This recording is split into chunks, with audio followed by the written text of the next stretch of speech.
I was 18 years old when I got married. I belonged to a very conservative family, a Baloch family, where good daughters never say no to their parents. My father wanted me to get married, and all I said was, if that makes you happy, I'll say yes. And of course, it was never a happy marriage. Just about after 2 years of getting married, about 9 years ago, I met a car accident. Somehow my husband fell asleep and the car fell in the ditch. He managed to jump out, saved himself. I'm happy for him. But I stayed inside the car and I sustained a lot of injuries. The list is a bit long. Radius ulna of my right arm were fractured. The wrist was fractured. Shoulder bone and collarbone were fractured. My whole rib cage got fractured. But that injury that changed me and my life completely was the spine injury. Many people came to rescue. They gave me CPR. They dragged me out of the car. And while they were dragging me out, I got the complete transection of my spinal cord. Those 2.5 months in the hospital were dreadful. I was at the verge of despair. One day, doctor came to me and he said, well, I heard that you wanted to be an artist, but you ended up being a housewife. I have a bad news for you. You won't be able to paint again. Next day, doctor came to me and said, your spine injury is so bad, you won't be able to walk again. I took a deep breath and I said, it's all right. Next day, doctor came to me and said, because of your spine injury and the fixation that you have in your back, you won't be able to give birth to a child again.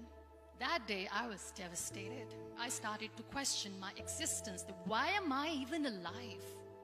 So what kept me going was, one day I asked my brothers, I know I have a deformed hand, but I'm tired of looking at these white walls in the hospital and wearing these white scrubs. Bring me some colors, bring me some small canvas. I want to paint.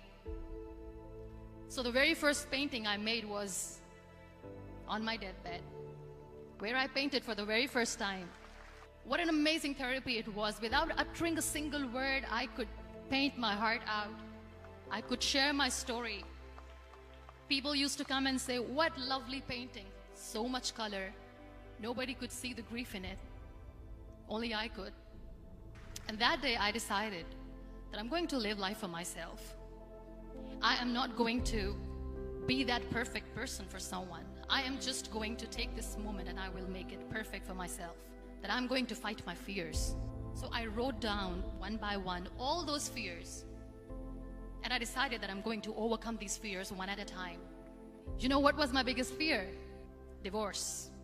But the day I decided that this is nothing but my fear, I liberated myself by setting him free. And I made myself emotionally so strong that the day I got the news that he's getting married, I sent him a text that I'm so happy for you and I wish you all the best. And he knows that I pray for him today. Number 2 was, I won't be able to be a mother again. And that was quite devastating for me.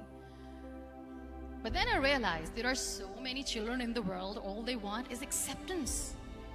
So there is no point of crying, just go and adopt one.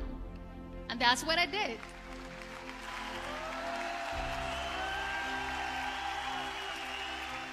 I gave my name in different organizations, different orphanages, and I waited patiently. 2 years later, I got this call from a very small city in Pakistan. I got a call and they said, are you Muniba Mazari? There is a baby boy and would you like to adopt? I could literally feel the labor pain. I said, yes, yes, I am going to adopt him. I am coming to take him home. And that day, I was 2 days old, and today he's 6. You know, when you end up being on the wheelchair, what's the most painful thing? People think that they will not be accepted by the people because we, in the world of perfect people, are imperfects. So I decided to appear more in public. I started to paint. I have done a lot of modeling campaigns. I decided that I'm going to join the national TV of Pakistan as an anchor person. I became the National Goodwill Ambassador for UN Women Pakistan, and now I speak for the rights of women, children. I was featured in BBC 100 Women for 2015. I'm one of the Forbes 30 under 30 for 2016. So when you accept yourself the way you are, the world recognizes you. It all starts from within. We have this amazing fantasy about life. This is how things should work. This is my plan. It should go as per my plan. If that doesn't happen, we give up. I never wanted to be on the wheelchair. Never thought of being on the wheelchair.